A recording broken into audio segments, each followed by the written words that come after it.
हिस्सा।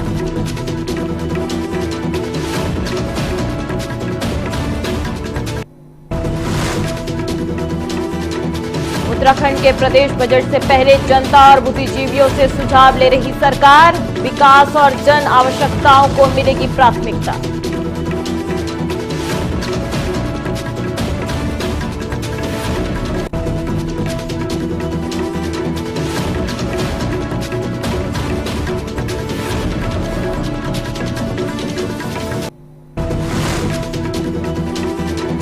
मार्च से संभावित प्रदेश बजट सत्र, बजट को लेकर सरकार ने बढ़ाई जन भागीदारी।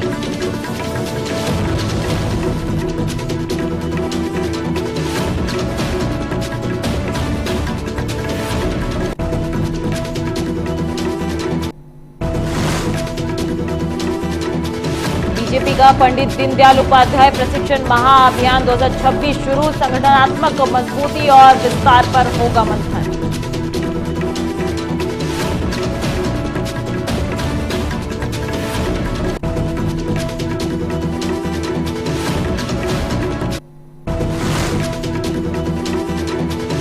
लोक भवन घेराव पर तेज हुई सियासत, मंत्री रेखा आर्या ने किया पलटवार।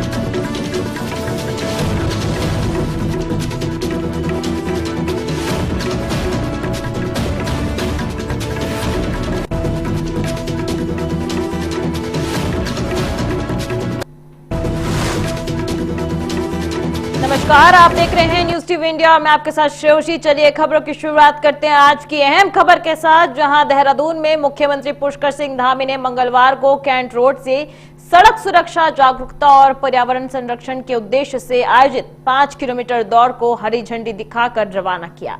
बता दें, इस दौड़ में विभिन्न आयु वर्ग के बड़ी संख्या में प्रतिभागियों ने उत्साह के साथ हिस्सा लिया। कार्यक्रम के दौरान मुख्यमंत्री ने सभी को सड़क सुरक्षा नियमों के पालन और पर्यावरण संरक्षण के प्रति जागरूक रहने की शपथ भी दिलाई। उन्होंने कहा कि यातायात नियमों का पालन करना और पर्यावरण की रक्षा करना हर नागरिक का कर्तव्य है। इधर सड़क सुरक्षा और पर्यावरण संरक्षण को लेकर सरकार लगातार प्रयासरत है और जन सहभागिता से ऐसे ही अभियान सफल हो सकता है।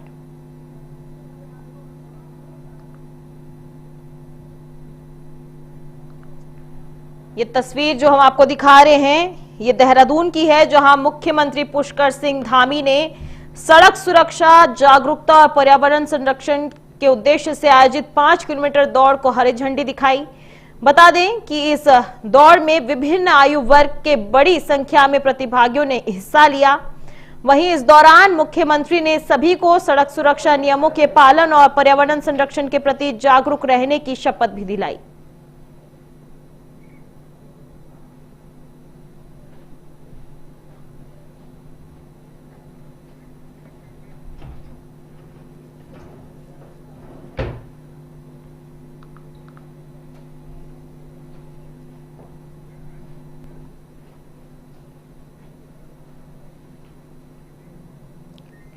उत्तराखंड का आगामी बजट सत्र मार्च महीने में प्रस्तावित है और इससे पहले सरकार जनता से सुझाव लेने की प्रतिक्रिया में जुटी है। बता दें, मुख्यमंत्री पुष्कर सिंह धामी ने बागेश्वर और चंपावत में विभिन्न वर्गों के लोगों के साथ बैठक कर उनके सुझाव लिए हैं, जबकि अगला कार्यक्रम पौड़ी में आयोजित किया जाएगा, जिसके बाद अन्य जिलों और राज्य स्तर पर भी संवाद कार्यक्रम होंगे। बता दें, मुख्यमंत्री ने कहा कि बुद्धिजीवियों और स्टॉक होल्डर्स से चर्चा कर प्रदेश का बजट तैयार किया जाएगा। वहीं उन्होंने बताया कि केंद्र सरकार के बजट को मार्गदर्शन मानते हुए प्रदेश के विकास और आम जनता की जरूरतों को प्राथमिकता दी जाएगी। साथ ही उन्होंने लोगों से अधिक सुझाव देने की अपील भी की है।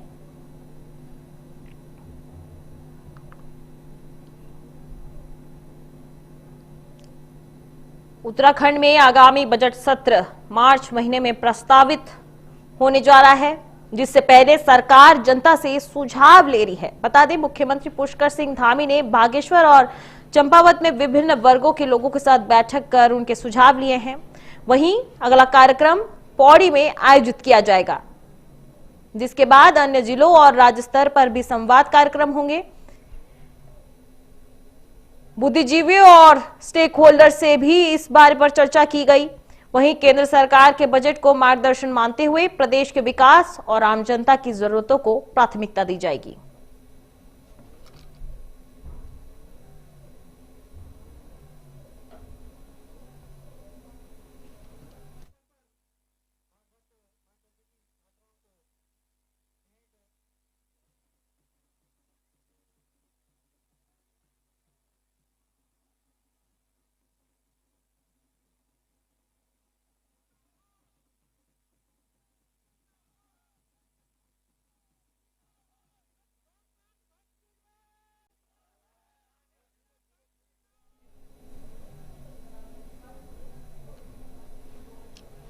से डिमांड थी कि यहाँ के बच्चे बहुत होनहार हैं और खेल में बहुत आगे बढ़ते हैं। अब तो महिलाएं भी बहुत यहाँ पे एक्टिव हैं।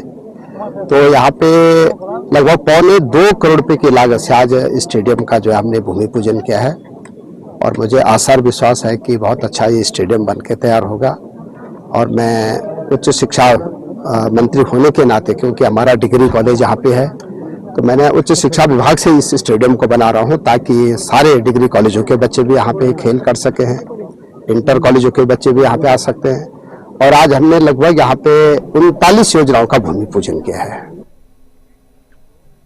उत्तराखंड विधानसभा का बजट सत्र 9 मार्च से संभावित है। इस बार राज्य सरकार बजट को अधिक सहभागी बनाने के लिए जनता से सीधे संवाद कर रही है। मुख्यमंत्री पुष्कर सिंह धामी ने 7 फरवरी को खटीमा में लोगों के साथ बजट को लेकर चर्चा की थी। उन्होंने बताया कि अगले कुछ दिनों में पौड़ी जनपद में भी बजट संवाद कार्यक्रम आयोजित किया जाएगा।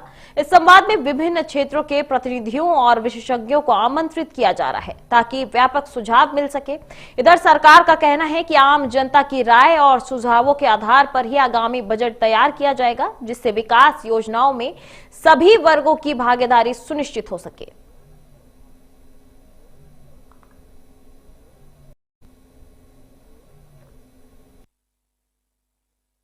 हमारा सामने जो बजट है, बजट को तैयारी का अंतिम रूप दिया जा रहा है और उसमें लोगों के जो स्टेक होल्डर्स हैं, राज्य भर के अलग अलग वर्गों के लोग हैं, उन सभी के साथ एक बजट पूर्व संवाद अभी हमने चंपावत बनमसा में किया था। दूसरा संवाद हम पौड़ी में करने वाले हैं और जो लोगों के सुझाव उसके आधार पर हमारा बजट सभी के लिए एक सर्वस्पर्शी बजट बने और भारत सरकार का जो सामान्य बजट प्रस्तुत हुआ है वो हमारे लिए एक दिशा होती है। उसी चलिए रुक करते अगली खबर की ओर। देहरादून में भारतीय जनता पार्टी का पंडित दीनदयाल उपाध्याय प्रशिक्षण महाअभियान 2026 आज से शुरू हो रहा है। ऐसे में रेस कोर्स स्थित अतिथि कम्युनिटी सेंटर में सुबह 11:30 बजे प्रदेश प्रशिक्षण योजना की महत्वपूर्ण बैठक आयोजित की गई। वहीं कार्यक्रम में राज्यसभा सांसद अमरपाल मौर्य मुख्य वक्ता के रूप में मौजूद रहे। वहीं जबकि प्रदेश अध्यक्ष महेंद्र भट्ट बैठक की अध्यक्षता की। बता दें मुख्यमंत्री पुष्कर सिंह धामी भी विशेष रूप से कार्यक्रम में शामिल हुए। इसके अलावा प्रदेश संगठन महामंत्री अजय और कुंदन परिहार की भी उपस्थिति रही। बैठक में संगठनात्मक मजबूती, प्रशिक्षण ढांचे और 2026 अभियान को लेकर रणनीति पर मंथन किया गया।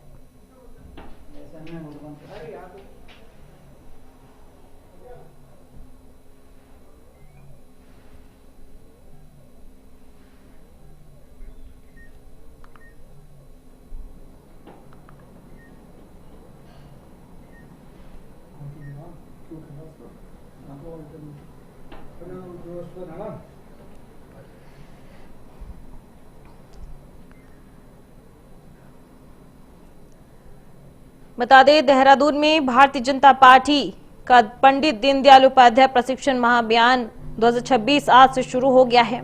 ये कार्यक्रम रेस कोर्स स्थित कम्युनिटी सेंटर में आज सुबह किया गया है। बता दें कार्यक्रम में राज्यसभा सांसद और मुख्य वक्ता की मौजूदगी रही, जबकि प्रदेश अध्यक्ष भी बैठक में शामिल हुए। मुख्यमंत्री पुष्कर सिंह धामी भी विशेष रूप से कार्यक्रम में शामिल हुए। इसके अलावा प्रदेश संगठन महामंत्री और साथ ही कुंदन परिहार भी उपस्थित हुए।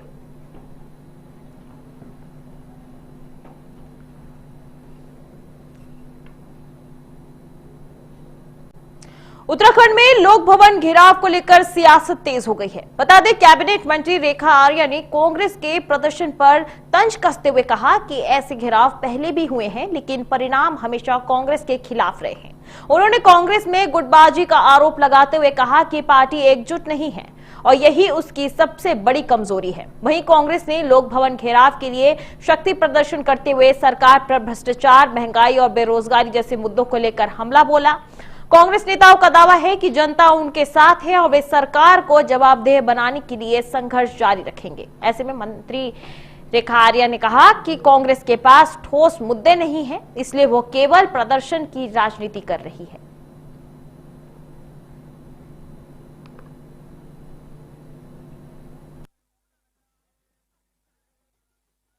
ज्यादा उनके लिए अच्छा होगा, मेरा तो सुझाव रहेगा।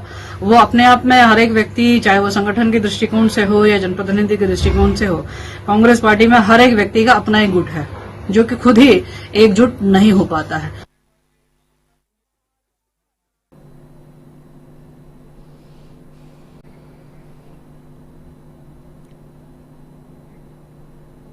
चलिए बढ़ते अगली खबर की ओर। खबर आ रही है देहरादून से, जहां कांग्रेस ने प्रदेश में बिगड़ती कानून व्यवस्था, महिला अपराध और भ्रष्टाचार जैसे मुद्दों को लेकर भाजपा सरकार के खिलाफ मोर्चा खोल दिया है। बता दें, कांग्रेस ने इन मुद्दों पर लोक भवन का घेराव किया और सरकार के 9 साल के कार्यकाल को विफल बताते हुए जमकर हमला बोला। वहीं कांग्रेस के इस घेराव को लेकर भाजपा ने भी पलटवार किया है।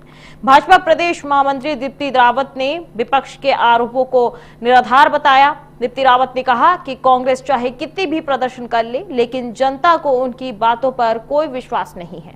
अब देखना ही होगा कि इस मुद्दे पर सियासी घमासान आगे क्या रूप लेता है।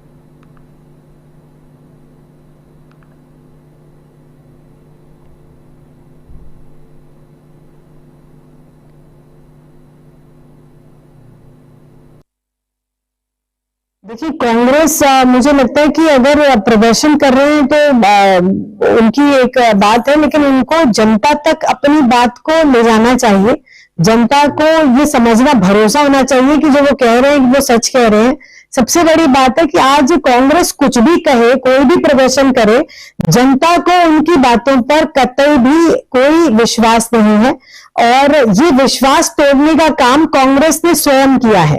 तो अब वो कैसे जनता का विश्वास जीतते हैं ये उनके ऊपर है, क्योंकि वो लगातार वो देख रहे हैं हम कि किस प्रकार से झूठे और बेबुनियादी आरोप वो हमारे नेताओं पे लगाते हैं, हमारे लिए कहते हैं। लेकिन जो कंस्ट्रक्टिव बात है, जो प्रदेश के लिए बात है, प्रदेश की हित की बात है, उसमें भी वो सरकार के साथ खड़े नहीं होते हैं और वो भी जनता को दिखता है। तो मुझे लगता है कि इसका जवाब उन्हें। चलिए रुक करते अगली खबर की ओर। खबर आ रही है देहरादून से, जहां उत्तराखंड वन विकास निगम में 20 से 25 करोड़ रुपए की वित्तीय अनियमितताओं का मामला सामने आया है। बता दें, कर्मचारी संघ ने अलग अलग प्रभागों और डिपो में करोड़ों की गड़बड़ी के आरोप लगाए हैं। संघ का कहना है कि राज्य गठन के समय 2 करोड़ 18 लाख रुपए के समायोजन में भी हेराफेरी हुई है। आरोप है कि एक वरिष्ठ अधिकारी ने 48 लाख की जगह केवल 1,09,000 रुपए की वसूले गए, वहीं जबकि एक छोटे कर्मचारी से पूरी रकम वसूली गई। अब संघ के प्रांतीय अध्यक्ष TS विष्ट ने चेतावनी दी कि यदि निष्पक्ष जांच नहीं हुई तो कर्मचारी संघ आंदोलन करेगा। सर, सबसे पहले तो मैं बताऊं कि हमारे पास जो आधार है, क्योंकि हम लोग वन निगम के कार्मिक हैं और वन निगमों के अंदर में जो है पूरा जो है जो वन निगम के कर्मचारियों पे दबाव बना करके हेराफेरी करवाई जाती है, जो उनको जो है मजबूर किया जाता है भ्रष्टाचार करने के लिए। तो उसके लिए जो है हमने जो है ये उठाया और हमारे पास पूरे एविडेंस हैं सर। बिना एविडेंस के हम नहीं कह रहे हैं। और हम ये कह रहे हैं कि पिछली बार आपने देखा जब हमने हरिद्वार का मामला उठाया था तो हरिद्वार के प्रभागीय अध्यक्ष ने, प्रभागीय प्रबंधक ने प्रेस कॉन्फ्रेंस की और उस। अब खबर उधम सिंह नगर से है, जहां उधम सिंह नगर के जसपुर विधानसभा क्षेत्र से खबर सामने आ रही है। किसानों ने अपनी लंबित मांगों को लेकर काशीपुर में गन्ना आयुक्त कार्यालय का घेराव किया। बता दें, हरिद्वार और उधम सिंह नगर के किसानों के साथ जसपुर क्षेत्र के किसान और भारतीय किसान यूनियन के पदाधिकारी गैस सिलेंडर लेकर संयुक्त रूप से कार्यालय पहुंचे। वहीं किसानों ने गन्ना आयुक्त त्रिलोक सिंह मोतिया को अपनी समस्या बताई। बता दें कि किसानों ने मुख्यमंत्री पुष्कर सिंह धामी के नाम मांग पत्र भी सौंपे। इसमें 2011-12 के गन्ना भुगतान और कृषि यंत्रों के 80% सब्सिडी देने की भी मांग की गई।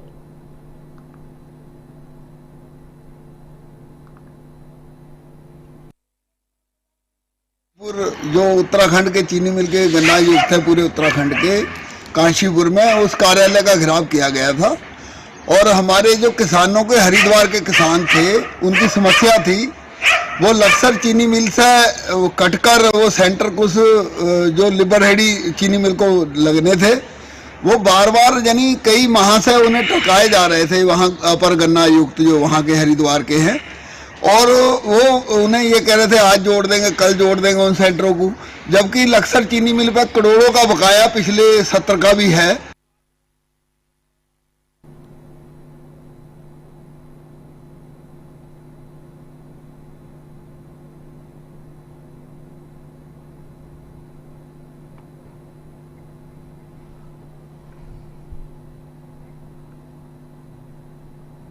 अब खबर आ रही है जसपुर विधानसभा क्षेत्र से, जहां राष्ट्रीय स्वयंसेवक संघ के 100 वर्ष पूरे होने के अवसर पर विराट हिंदू महासम्मेलन का आयोजन किया जा रहा है।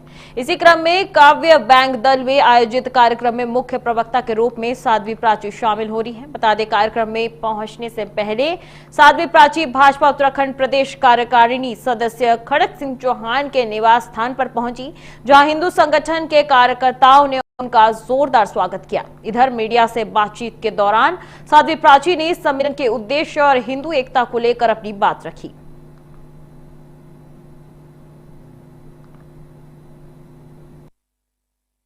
2014 से पहले का इतिहास उठाइए। जो लोग हिंदुस्तानियों को वीजा नहीं दे रहे थे ना, वो लोग कहने लगे थे मोदी जी के बैठते ही कि आजा जीजा ले जा वीजा खा जा पी जा।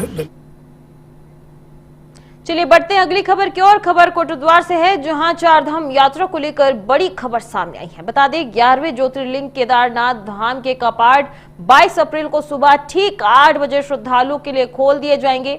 यह शुभ समय वृष लग्न में तय किया गया है। बता दें कि वहीं बद्रीनाथ धाम के कपाट 23 अप्रैल को श्रद्धालुओं के लिए खोल दिए जाएंगे। कपाट खुलने की तारीख का ऐलान श्री बद्रीनाथ केदारनाथ मंदिर समिति के अध्यक्ष हेमंत द्विवेदी ने किया है। उन्होंने देश और विदेश से आने वाले सभी श्रद्धालुओं को चारधाम यात्रा के लिए आमंत्रित किया है। अब यात्रा की तैयारियां तेज हो गई है। प्रशासन और मंदिर समिति श्रद्धालुओं की सुविधा के लिए जरूरी इंतजाम कर रही है। हर साल लाखों श्रद्धालु बाबा केदार और भगवान बद्री विशाल के दर्शन के लिए यहां पहुंचते हैं। अब एक बार फिर भक्तों का इंतजार खत्म होने वाला है।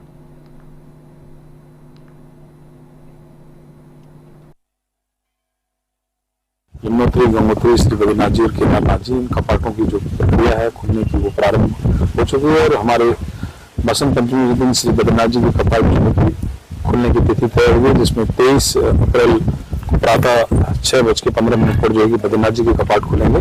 और वहीं कल शिवरात्रि के दिन बाबा केदार के कपाटों की खुलने की भी घोषणा हो गई, जिसमें 22 तारीख को प्रातः 8 बजे जो है बाबा केदार के कपाट जो है देश और दुनिया के सभी आने वाले तीर्थयात्रियों के लिए खोल दिए जाएंगे। और आपके चैनल के माध्यम से मैं अपील भी करना चाहता हूं कि सभी जो देश दुनिया से लाखों श्रद्धालु जो पूरी दुनिया से यहाँ पर आते हैं, उन सबको आमंत्रित करते हैं कि आप आइए और बाबा केदार का आशीर्वाद लीजिए। भगवान के दर्शनों के लिए यहाँ पर सभी लोग पधारे। रुक करते अगली खबर की ओर। खबर विकासनगर से है, जहां कैनाल बाईपास स्थित प्राचीन शिव मंदिर धर्मंतरी चौक से आज सुबह 10 बजे निशान यात्रा शुरू की गई है। बता दें कि हर साल की तरह इस साल भी बड़ी संख्या में भक्त इस यात्रा में शामिल हुए हैं।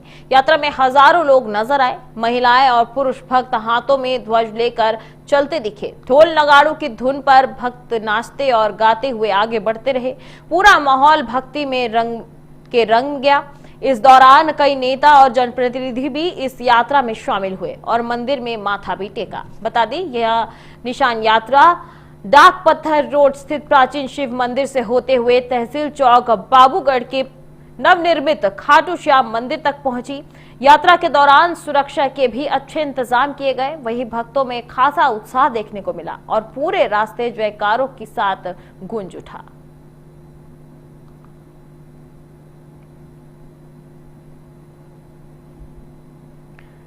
बता दें कि विकासनगर के कैनाल बाईपास रोड में प्राचीन शिव मंदिर में आज सुबह से ही एक कार्यक्रम शुरू हुआ है, जहां भक्तों का सैलाब देखने को मिला। यात्रा में हजारों की संख्या में लोग नजर आए, चाहे वो महिला हो या पुरुष भक्त हो। सबके हाथों में ध्वज लेकर वे ढोल नगाड़ों की धुन में नाचते और गाते नजर आए। पूरा माहौल भक्ति के रंग में रंग गया। हम आपको तस्वीरें जो दिखा रहे हैं, ये आप तस्वीरें विकासनगर से देख रहे हैं। जैसे कि आप देख सकते हैं कि खाटू श्याम मंदिर में ये पूरे भक्त ध्वज के साथ वहां पहुंचे हैं। बता दें कि प्राचीन शिव मंदिर से ये यात्रा शुरू हुई थी, जो सीधे खाटू श्याम मंदिर में समाप्त हुई, जहां पे हजारों की संख्या में भक्त नजर आए। ढोल नगाड़ों की धुन में नाचते और गाते नजर आए। हाथों में वे भगवा ध्वज लिए लगातार जयकारों के साथ मंदिर खाटू श्याम मंदिर में वो पहुंचे हैं। बता दें, ये निशान यात्रा डाक पत्थर रोड स्थित प्राचीन शिव मंदिर होते हुए तहसील चौक बाबूगढ़ के नवनिर्मित खाटू श्याम मंदिर पहुंची। यात्रा के दौरान सुरक्षा के भी पुख्ता इंतजाम किए गए थे। पूरे रास्ते जयकारों के साथ गूंज उठा। भक्तों में खास उत्साह देखने को मिला।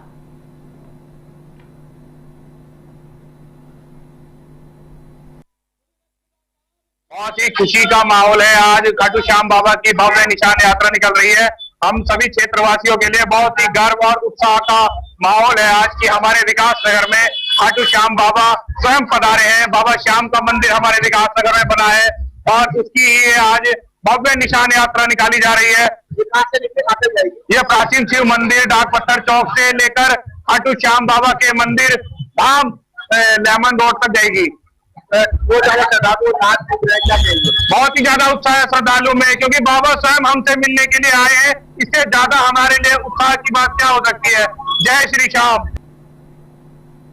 अब खबर ऋषिकेश से है, जहां सरकारी अस्पताल में स्वास्थ्य सेवाएं कमजोर हालात में नजर आ रही है। बता दें, अस्पताल में लंबे समय से अल्ट्रासाउंड की सुविधा बंद पड़ी हुई है। इसका सबसे ज्यादा असर गर्भवती महिलाओं पर पड़ रहा है। अस्पताल में रेडियोलॉजी डॉक्टर की कमी है। जो स्थायी डॉक्टर तैनात हैं, वो लंबे समय से बीमार बताए जा रहे हैं। इधर समस्या को देखते हुए डोईवाला अस्पताल में एक महिला डॉक्टर को हफ्ते में 2 दिन के लिए यहां भेजा गया था, लेकिन अब वह डॉक्टर भी छुट्टी पर है। ऐसे में मरीजों को मजबूरी में निजी सेंटर का सहारा लेना पड़ रहा है। वहां जांच के लिए भारी फीस देनी पड़ती है। वहीं आर्थिक रूप से कमजोर परिवारों के लिए यह बड़ी परेशानी बन गई है। कई महिला बिना जांच कराए घर लौट रही हैं। गर्भावस्था में समय पर जांच ना होना मां और बच्चा दोनों के लिए खतरा बन सकता है। इस मामले में कार्यवाहक सीएमएस आनंद राणा ने कहा कि उन्होंने सीएमओ से बात की और साथ ही जल्द व्यवस्था बनाने की भी मांग की, लेकिन फिलहाल समस्या जस के तस बनी हुई है।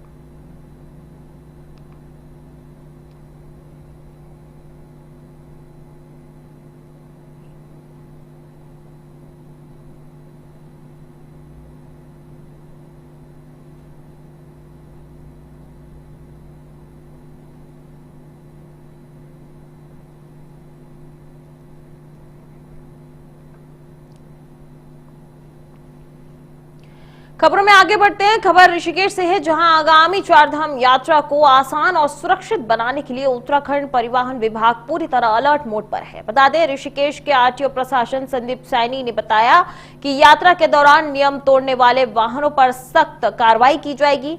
खासकर बाहरी राज्यों से आने वाली प्राइवेट टैक्सियों पर विभाग की नजर रहेगी। सीमा पर बने चेक पोस्ट पर हर वाहन की जांच होगी। इधर ग्रीन सेंस और टोल की पर्ची देखी जाएगी। जो वाहन नियम के खिलाफ काम करते पाए गए, उन पर तुरंत कार्रवाई होगी। उन्होंने बताया कि यात्रा शुरू होने से पहले मोटर व्हीकल एक्ट में होने वाले बदलाव को लागू करने की कोशिश की जाएगी, ताकि अवैध संचालन पूरी तरह रोका जा सके। इधर यात्रियों को दिक्कत ना हो, इसके लिए 10 बड़ी बस कंपनियां तैयार हैं। वहीं जरूरत पड़ने पर कुमाऊं मंडल और दूसरे जिलों से अतिरिक्त बसें भी लाई जाएंगी। पहाड़ी रास्तों पर हादसे रोकने के लिए भी सख्त कदम उठाए जा रहे हैं।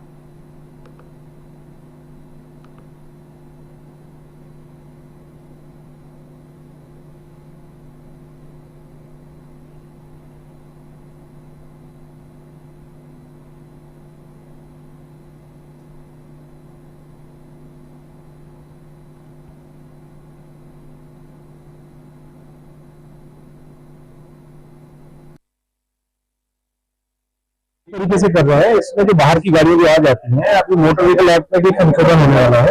अगर ये यात्रा से पहले हो जाएगा तो उसमें हम 100% उसको इंश्योर कर रहे हैं। साथ ही जो गाड़ियां यहाँ पर आ जाती हैं और यहीं से बिजनेस करने के लिए करती हैं और लोकल हमारे व्यवसाय को दिक्कत होती है, तो इसमें हमारे एक जो ग्रीन सेस कटने लगा है, जो हमारे सारे चेकपोस्ट बॉर्डर्स पे होता है। अगर कोई गाड़ी हरिद्वार में होगी तो जब तक उसके पास कुछ सेम डे का वहां का ग्रीन सेस नहीं होगा, टोल की पर्ची नहीं होगी, उसके अगर वो ये चीज नहीं होगी तो हम उसका काम नहीं करेंगे। तो और जो हमारे लोकल ट्रांसपोर्टर्स हैं, जो हमारे को इसकी सूचना देने की प्राइवेट गाड़ियां हैं, लोकल गाड़ियां ऐसी कर रही है, तो उस पर स्ट्रिक्ट एनफोर्समेंट किया जाएगा। और हमने एनफोर्समेंट की सभी टीमों को निर्देशित कर दिया है कि डे 1 से जितनी भी प्राइवेट गाड़ियां हैं ऐसी लगातार जो परमिट शर्तों का उल्लंघन करके कार्रवाई करेंगे, तो उनके सख्त से सख्त चारधाम यात्रा में बसों की कमी ना हो, इसके लिए व्यवस्था कैसे रहेगी? चारधाम यात्रा में बसों की कमी नहीं है, हमारे पास 10 कंपनी है बसों की, उससे पर्याप्त बसें हैं। अब बात करते हैं उत्तराखंड के मौसम की। तो आपको बता दें कि उत्तराखंड मौसम विभाग ने अगले एक हफ्ते का मौसम पूर्वानुमान जारी किया है। बता दें विभाग के मुताबिक 18 और 19 फरवरी को पहाड़ी जिलों में मौसम बदल सकता है। मौसम वैज्ञानिक रोहित थपलियाल ने बताया कि पश्चिमी विक्षोभ के असर से कुछ जिलों में हल्की बारिश हो सकती है। 18 फरवरी को उत्तरकाशी, चमोली, रुद्रप्रयाग, बागेश्वर और पिथौरागढ़ में हल्की बारिश की संभावना है। वहीं 33,000 मीटर से ज्यादा ऊंचाई वाले इलाकों में हल्की बर्फबारी भी हो सकती है। और बात करें 19 फरवरी की, तो 19 फरवरी को कुमाऊं क्षेत्र के बागेश्वर और पिथौरागढ़ में फिर से हल्की बारिश हो सकती है। फिलहाल तापमान सामान्य के आसपास बना हुआ है। कुछ जगहों पर तापमान 1 डिग्री ज्यादा दर्ज किया गया है। आने वाले 2 से 3 दिनों में तापमान 2 से 3 डिग्री बढ़ सकता है। लोगों को बदलते मौसम को देखते हुए सावधानी बरतने की सलाह दी गई है।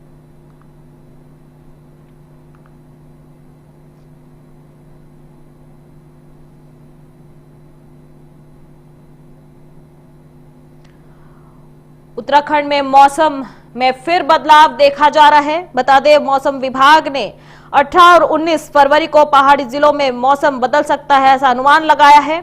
इधर मौसम वैज्ञानिक की माने तो कुछ जिलों में हल्की बारिश हो सकती है। उत्तरकाशी, चमोली, रुद्रप्रयाग, बागेश्वर और पिथौरागढ़ में 18 फरवरी को हल्की बारिश होने की संभावना है।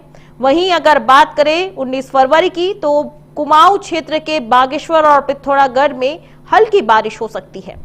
फिलहाल तापमान सामान्य के आसपास बना हुआ है। वहीं मौसम विभाग के अनुसार कुछ जगहों पर तापमान 1 डिग्री ज्यादा दर्ज किया गया है और आने वाले 2 से 3 दिनों में तापमान 2 से 3 डिग्री तक बढ़ सकता है।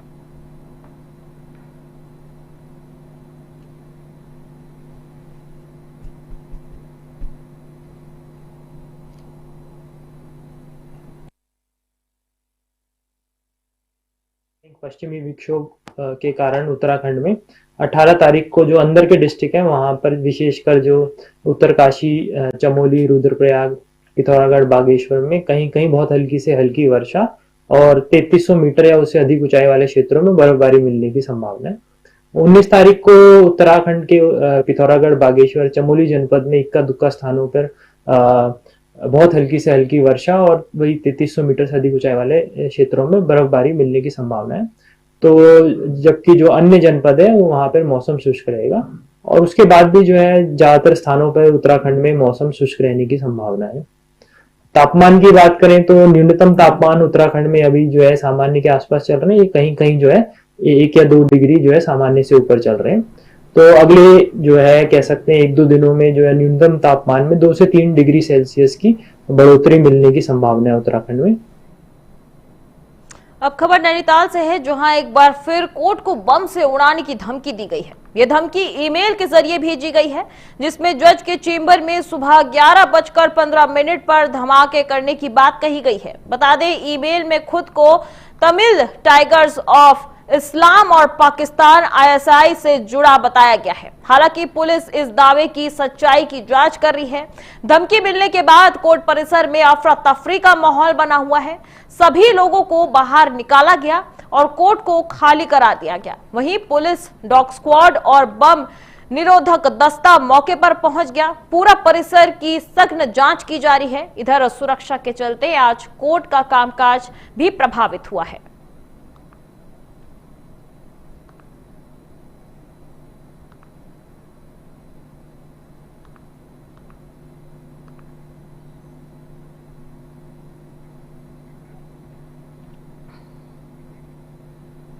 अब खबर आ रही है लक्सर से, जहां रयासी सड़क पर देर रात एक दुर्घटना हुई है। बता दें अकोड़ा कला गांव के पास तेज रफ्तार ट्रैक्टर ने मोटरसाइकिल सवार बाप बेटे को जोरदार टक्कर मार दी। हादसे में पिता की मौके पर ही मौत हो गई, जबकि बेटा घायल हो गया। मृतक की पहचान लोकेंद्र चौहान, उम्र करीब 40 वर्ष बताई जा रही है। घायल बेटे को तुरंत अस्पताल में भर्ती कराया गया। बताया जा रहा है कि लोकेंद्र चौहान अपने बेटे के साथ अस्पताल में भर्ती अपने भाई और भाभी को खाना देने लक्सर जा रहे थे। इसी दौरान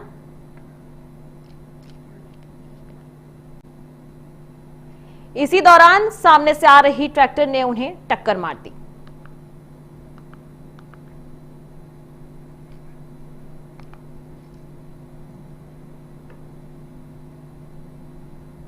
रुड़की में आईआईटी रुड़की के एमबीए द्वितीय वर्ष के छात्र का शव गंगनहार से बरामद किया गया है। बता दें 11 फरवरी को छात्र के डूबने के बाद 8 दिन तक चले सघन सर्च ऑपरेशन में एसडीआरएफ, एनडीआरएफ, आर्मी, जल पुलिस, स्थानीय पुलिस और आपदा प्रबंधन विभाग की टीमें लगातार जुट रही हैं।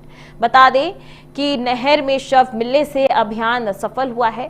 इस तलाशी में करीब 100 सदस्य की टीम, ड्रोन, अंडर वाटर उपकरण और अनुभवी लोगों के मदद से हर हिस्से को खंगाला गया। वहीं स्थानीय लोगों का कहना है कि लगातार प्रयासों और मशक्कत के बाद सफलता मिली है।